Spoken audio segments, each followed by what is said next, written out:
Bob, before we pick up in 1950 with your first TV job, please tell the story of W1EW, where you have the great, funny Gene Rayburn, William B. Williams, who's legendary in radio in New York, Jack Lascui. What did you discover that day? Well, it wasn't over a period of one day, but in the first few days that I was able to say hello to Gene Rayburn and just chat with him, because I was just a kid writer. I realized, it became a defining moment for me. I realized that standing around with 3 or 4 of these guys at a time, all of whom are very sharp, very quick, and cutting each other up, that I could, in fact, be as quick and as clever and as funny as they were.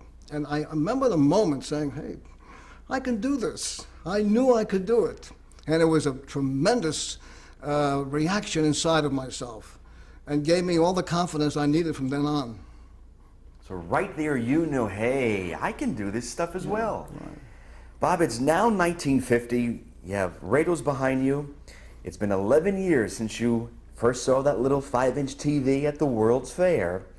You began your TV career. Please tell us about your first show that you worked on called Songs for Sale. Yep, Songs for Sale. As a matter of fact, it was as I emerged from NEW that and went to work after the agency with the soap opera, that I got this call from somebody who I knew at the radio station saying a new simulcast, it was then called. Simulcast meant this is a show that's going to be on television and radio at the same time because there weren't that many television sets. It was September of 1950, and it was CBS. CBS in September the show started, and Bob Morse was the producer. He was a CBS employee. And he auditioned me by saying, write me a funny interview. And since I had done some of that kind of stuff for NEW, I, on a Saturday, got into NEW on the old typewriter, knocked off a couple of pages, not figuring much would happen, dropped it off, and then almost the next day or the next day after that, I got a call to come in and see him. And he hired me as a writer, comedy writer, for this new show called Songs for Sale with Jan Murray. Jan was then very hot, a comedian, in this case a host, and the show was simply about getting amateur songwriters to bring in their songs for a panel of experts. I remember Mitch Miller being there every week. He was then head of A&R for Columbia Records, I think. And they would critique the song, and the song would have to be performed. And at the end of the show, there was credits, voiceover credits, which simply said, our songs tonight have been performed by Rosemary Clooney and Tony Bennett. They were 2 unknown kids. Wow, magical. What did you think of this Songs for Sale? What did you think of television? I remember going into the control room, because it was done, in those days, every television show in New York, almost every one of them, was done from a legit theater. See, television, there were no TV studios. They did finally, at NBC, build a couple of studios in there. Maybe CBS had 1 or 2, but basically, they used the legit theaters. They took over dozens of them to do television. And in the back of the theater, behind where the audience would be, they put the control booth. And I remember walking in to the control booth, very small, and they threw me right out. It was too hectic. The director, maybe doing his first show ever, people in the control room who didn't know what the hell to do next. So when they saw somebody come in and get out of here, and that much I remember.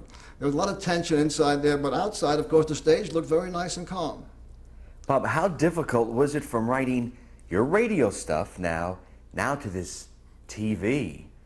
Any difference? Absolutely not. The only difference was this.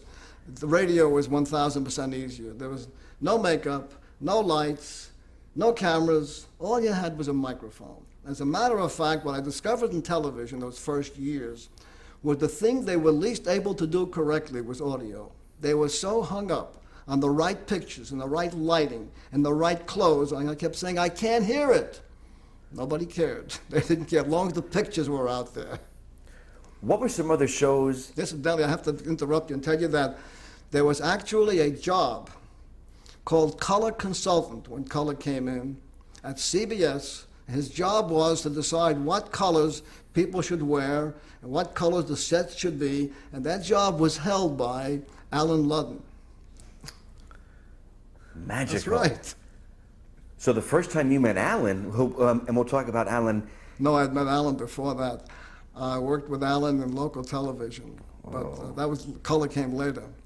Bob, you just wrapped up Songs for Sale. Now you begin working for the local NBC station, WRCA. Right. How did that come about? The Dick Pack, who was at one time the program director at WNEW, had now become the program director at WRCA. Matter of fact, just prior to Dick Pack, Ted Cott was a name from the past, but he was, for the short time that he was there, very influential, both in radio, not television. And Ted Cott was a sort of a boy genius who headed WNEW radio. He left in a big traumatic fight with the boss there and went to become the head of NBC Radio Network. It's a huge move. And he called me one day and said that there was a series called, I think it was the U.S. Steel Hour. U.S. Steel was a symphony hour every Saturday on NBC Radio. Very dignified. And he said, I want to get a common touch. Ted was always looking for the angle. So I want you to write the intros to these classic pieces of music, but I want you to lighten it up a little bit, make these people human. So I did it for a couple of weeks. About the third week, I wrote a couple of lines between the conductor and the announcer. Fritz Reiner was the conductor, very dignified Austrian accent. And so in the script, the announcer says to Fritz Reiner, Maestro, we received lots of mail after last week's performance. And Fritz Reiner says, for or against? And they fired me. They thought that was too lighthearted for the occasion.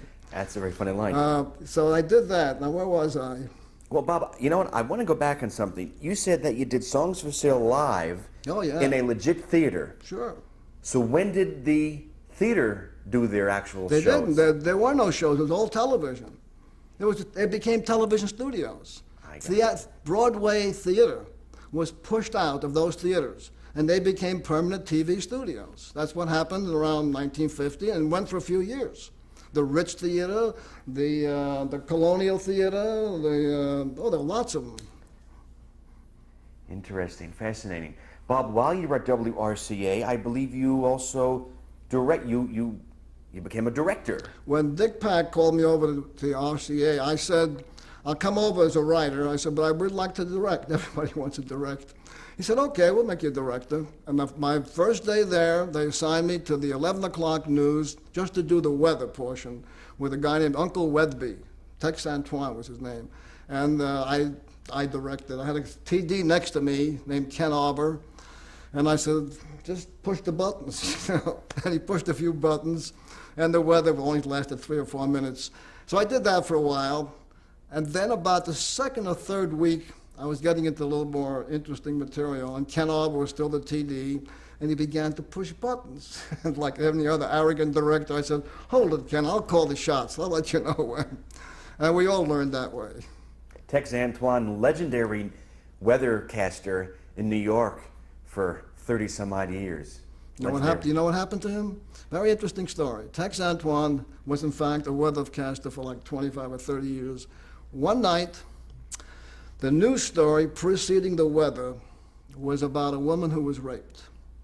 Tex Antoine comes on after the news story and says, Confucius say, if you were enjoying it, lay by, something terribly stupid about the rape.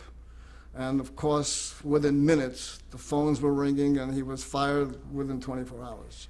Yeah, I actually remember that because I grew up in Jersey. Bob, it's now 1954. Man, you have 2 kids.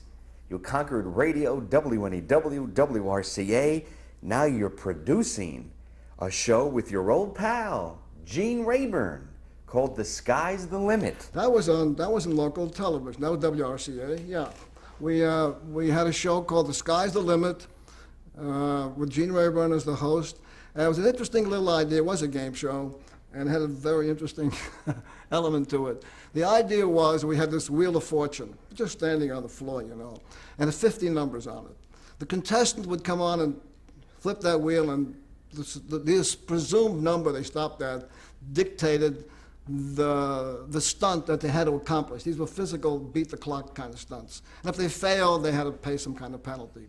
At any rate, on the other hand, if when they spun the wheel, when the show opened, it began with the spin of the wheel, which was done incidentally by Hope Lang, who became a well-known actress, but this was her first job.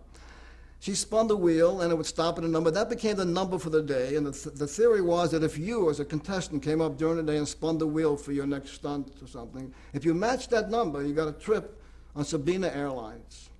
So we promoted 13 trips, figuring, okay, once a week, somebody will hit a 50-to-1 shot. What we didn't know is that when you put a standing Wheel of Fortune on a studio floor, which is not level, that when you spin that wheel, it's going to come around to the same spot or pretty close almost every time, because that's exactly where it's standing. The next thing you know, we're on for 1 week. We've given away 6 trips. We have 7 left and 12 weeks to go. And Sabina Airlines began to call. I don't know how we got through the 13 weeks, but I remember that happening on the show.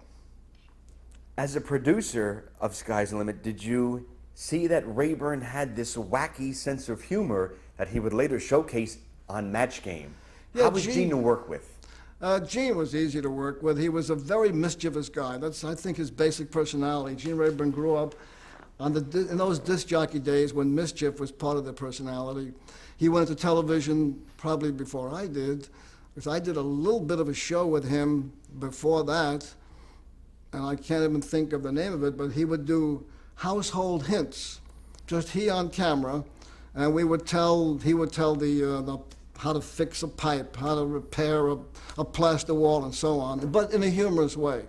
And then he went on to this show, and Gene was easy to work with, and Hope Lang was a very beautiful girl even back then. So the two of them meshed pretty well. Her job, as I remember, at the end of the show, was to show a box of Grumbacher crayons, is what she gave away to the contestants. Oh, that's funny. Hope Lang later became a TV personality in The Ghost of Mrs. Muir, in addition to many movies. Yes, she did. Bob, that same year, 54, you worked with a funny man named Maury Amsterdam. Please describe that experience and what were your duties? I was writer, producer, director of Maury's show. Maury was a one-man show anyway, but we had a wonderful girl singer named Tony Southern, who later on worked with me on other shows. And we had Milton DeLugg in his orchestra. Milton DeLugg in those days was a very important guy. He wound up doing The Tonight Show with Steve Allen, I believe, or one of those hosts. And Maury, who was a wonderful man and very funny, but the cheapest man I ever met in my life. And so we would have we'd have these commercials for a Drake's Cakes. Drake's Cakes came in a box, and they were like 6 slices of pound cake. The studio, it's been ongoing forever. If there's food in the studio, the stagehands get it. That's the law. So day after day, Maury would do his commercial, set it down, and walk away to the next set. And some stagehand would grab the, come on. He said, they belong to me. They're my cakes. And so we started doing Drake's commercials. Whatever set he was in, the cakes were with him, because he wasn't going to let go. He would take it home. He then showed up one day with a little airplane on a mounted platform, this big, sit on a desk, and wherever he went, he'd doing a farm scene. He'd have it next to him. He could be in the stock market. It'd be next to him. I said, Maury, what the hell is that?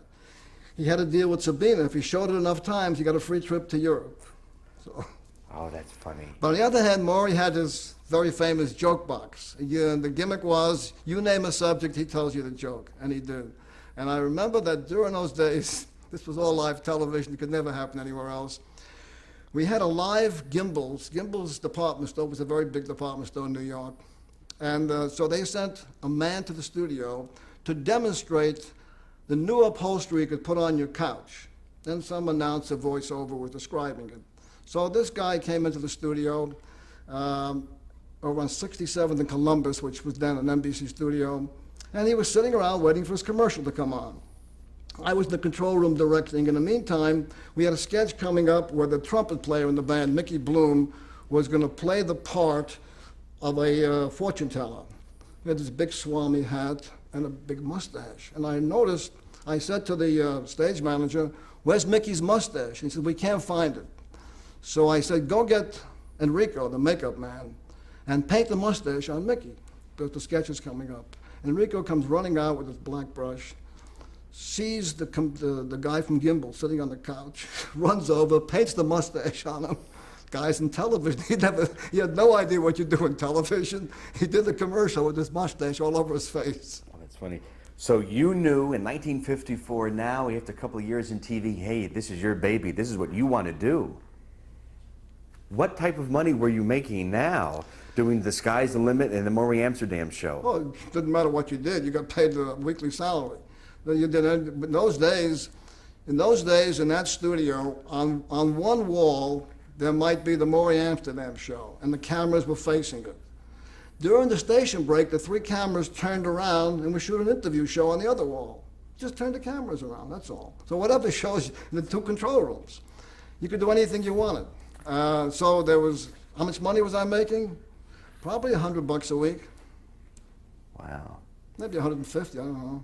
Bob, at any time in your career, because I think McCarthy was around this area here, were you involved in any instances of blacklisting at all? Only one instance that I remember vividly, and that was in radio. And I was sitting I had no idea about this idea of blacklisting, sitting in an office, in Ted Cott's office, with a couple of writers talking about some show idea. And somebody said, "Why don't we get Abe Burrows for that," whatever that particular thing was. And no comment was made. And then somebody said it again, Abe Burrows. And I said, "Yeah, Abe Burrows, he'd be good." Nobody responded. After the meeting, somebody said to me, "You can't use Burrows, he's on the list. He's in the book. There was a black book." What are you talking about? And I learned for the first time ever that there was such a thing as a literal book put out for people we could not hire because we would lose some accounts. There was an organized effort on the part of anti-communists. As soon as somebody showed his face or heard his voice on radio, they would write in hundreds and hundreds of letters to the sponsor. And so it became too dangerous. Mm-hmm. How did you respond to that? I was absolutely knocked off my feet. How would I possibly know about things like that? I thought it was atrocious. I didn't do very much about it, except I did, about a year later, get Zero Mostel to do Play It Straight, and he was on the list very much so. But by that time, they loosened up a little. Mm-hmm. Bob, it's also this time at WRCA that you begged the station manager to put a game show that you created, which we'll talk about later, called The Auctioneer. No, it's called Auctionaire, Auctionaire, Auctionaire, like Frigidaire. And Bob, that later turned into the basis for your idea for The Price is Right.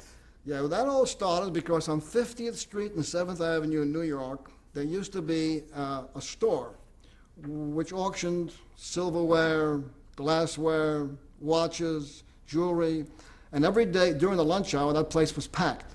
People would walk in and bid for the goods. And I used to stop by there and watch this stuff, and I thought to myself, anybody who pays a nickel more than the real retail price has been taken, but anybody who gets it for even a nickel less has got a bargain.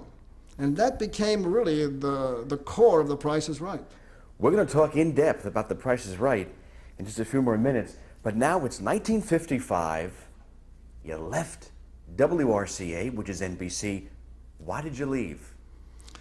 I don't know whether I left or whether they kicked me out. I forget now, but I believe that the show I did went off the air for one thing, and there was a call I got from a show that was going on CBS called Stand Up and Be Counted. Stand Up and Be Counted was an independent project on CBS in the afternoons, about 4 o'clock. And what they invited in people who were in conflict of some sort. Not necessarily with each other, but who had a problem that had to be solved. Very personal, and usually in bad taste. And then they would ask at a crucial moment, the audience, should Mrs. Smith have the abortion or keep the child? Right? And then we stood up, or the audience would stand up, and they counted the audience. And the majority vote is what the advice was to this guest about what she has to do with her problem. An atrocious show. And even I recognized that, and I said, I'll take the job as a writer, so long as you don't put my name on the credits. I just don't want to be on it. And then they said, okay, gave me the job. Now that show was so bad, it was a highly rated show, but the taste was so bad, this was subsequent to the time I left, that William Paley, who was the founder and president of CBS, radio and television, saw the show one day. And he said, I want it off the air tomorrow. It went off the air in 24 hours. It's now 1955. You got a couple of kids, you conquered radio. You bump into fellow game show personality who will later become an icon in his own right, Monty Hall. What happened was that a couple of years back at WRCA, Gene Rayburn, I think he broke his leg or something took place, and we needed a substitute MC. It was all live, you couldn't tape anything, and Monty Hall got the job. He'd just come from Canada. I don't know that he'd done anything else, but we hired him, and he replaced Gene probably for a couple of months. And then Gene came back to work, and Monty left. Around the time of 1956, I think, Monty and I bumped into each other on the street. He was looking for work. I was still doing the show Stand Up and Be Counted. And he said to me, you got any ideas? I said, sure. And he said, well, you know, I know the lawyer for Mark Goodson at Goodson and Todman. If you have an idea, I'll be the MC. Let's go up and present the idea to him. I said, fine. I said, call the lawyer. And he did. The lawyer's name was Bill Bratter. Big firm in those days. Marshall Bratter was the name of the law firm. So Bill Bratter, who Monty knew, arranged for the two of us to go see Mark Goodson. It's interesting to note that we only saw Mark Goodson, not Bill Todman, because Bill Todman was the business end of the company and was as far removed from game shows as anyone could be. But he handled the dough. And Mark Goodson was the guy responsible for the product. So we went up there, and I described to him a show which I called Three of a Kind, in which a real person and two imposters all pretend to be that real person. And the panel has to decide through cross-examination whether they can find out the person telling the truth, with a couple of easy rules to follow. Goodson was interested, and we left. And the next day, his secretary, a wonderful woman named Peggy Parker, who became my friend for 30 years, she called me and said, Mark, Mr. Goodson would like to see you, but he doesn't really want Monty to join you, just wants to talk about the content of the program. So I went up there, and we went through this whole thing again, and he said, well, there's no three civilians that are going to stand up to cross-examination of four professional panelists. They're going to crack. We'll catch them in a minute. I said, you put together the panel, I'll bring the contestants. He said, okay. So the first time around, I went to a friend of mine named Willie Stein, who had worked with me on the Maury Amsterdam show. I got two other guys, and we did what Tell the Truth does, three people being cross-examined by a panel that Mark had put together for almost 20 minutes to see whether they can find out through cross-examination who the real person was.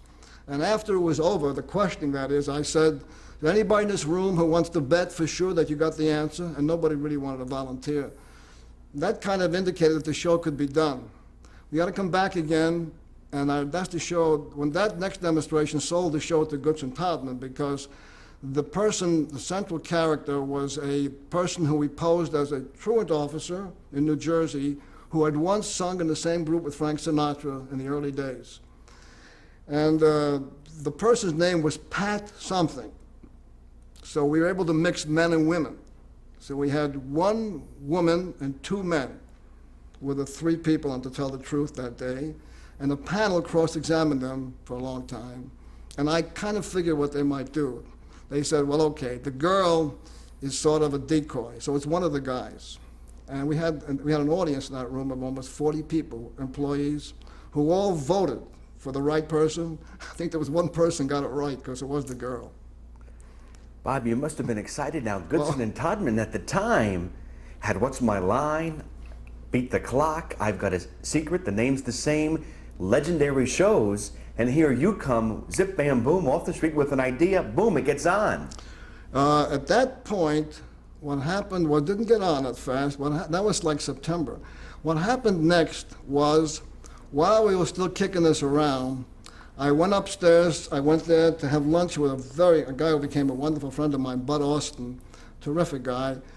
And I was waiting for him on the little bench outside the elevator when Mark Goodson came marching out to go to lunch. And he said, "What are you doing?" I said, "I'm waiting for Bud Austin." He says, "Well, come with me across the street to have a hamburger." We sat down, and he said, "We just need something new and novel, something different." He says, "What else do you have?" I said, "Oh," I put my hand in my pocket. I said, "Oh, I have another thing called the auctioneer." He said, "What?" I said, "Well, you bid for things, and if you don't go over the retail price, you win it." And he said, "Really?" You like that? We went back upstairs to his office, and in his office he had lamps and chairs, and he started calling in all the secretaries to bid on the various things. And that gave birth to The Price is Right. What were the strengths of Mark Goodson, and then comma, what were the strengths of Bill Todman? Please describe these two gentlemen. Well, Mark Goodson certainly was, I think, a terrific editor of material. By that I mean,